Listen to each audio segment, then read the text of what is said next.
So, Mick, you wanted to talk about the election? Yeah, I think it's really important to talk about the election.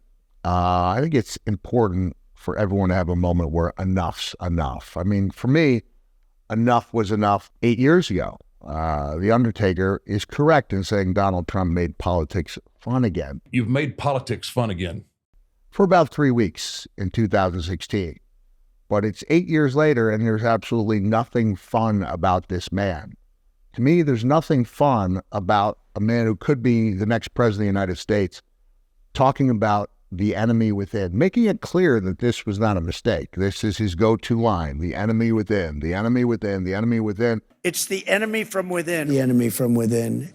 I think the bigger problem is the enemy from within, not even the people that have come in. Which he co-opted from Senator Joseph McCarthy, one of the worst people to ever grace our planet. What frustrates me the most is that so many good, hardworking American people cannot see through such an obvious con man who is only out for himself. The idea that the working man thinks this guy is behind them has obviously not looked into his past. I know people work hard. They don't always have time to go home and do their research. But instead of tuning into your favorite news station of choice, look up the data.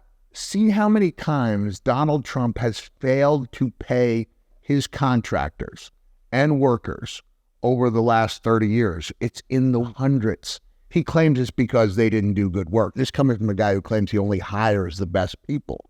I claim he's screwing over the working man.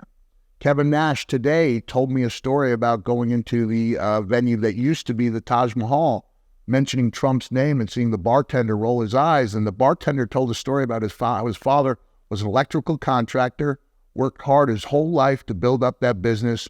And then when Trump did not pay him for the work he did in the Taj Mahal, and the man was unable to fight it because he didn't have the resources to fight it. Trump knows that the people, honest, hardworking contractors, don't have the resources to fight him in court. And he bankrupts them. Their dreams disappear.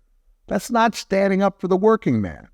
Words are cheap, and he lies almost every time he opens his mouth. But you know what he's not lying about?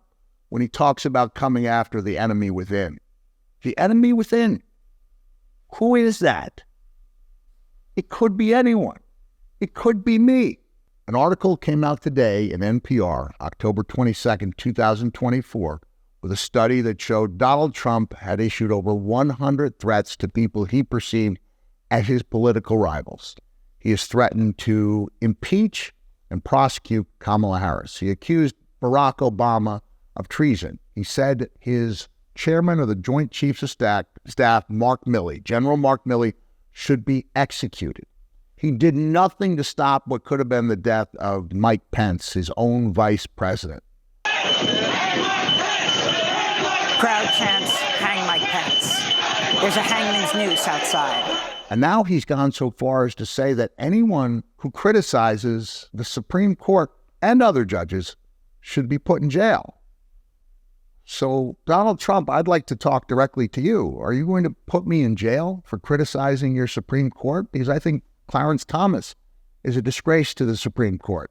I think Samuel Alito is a horrible person who doesn't belong on the highest court in the land. I don't think Brett Kavanaugh's interview in front of the Senate would have landed him a job as a dishwasher, let alone serving in the Supreme Court for life. I mean, I'm so scared that I was thinking about calling you a douchebag in this interview. And then I thought, that's a pretty strong word. Trump might come after me.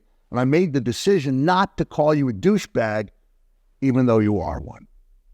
Vote for Kamala Harris.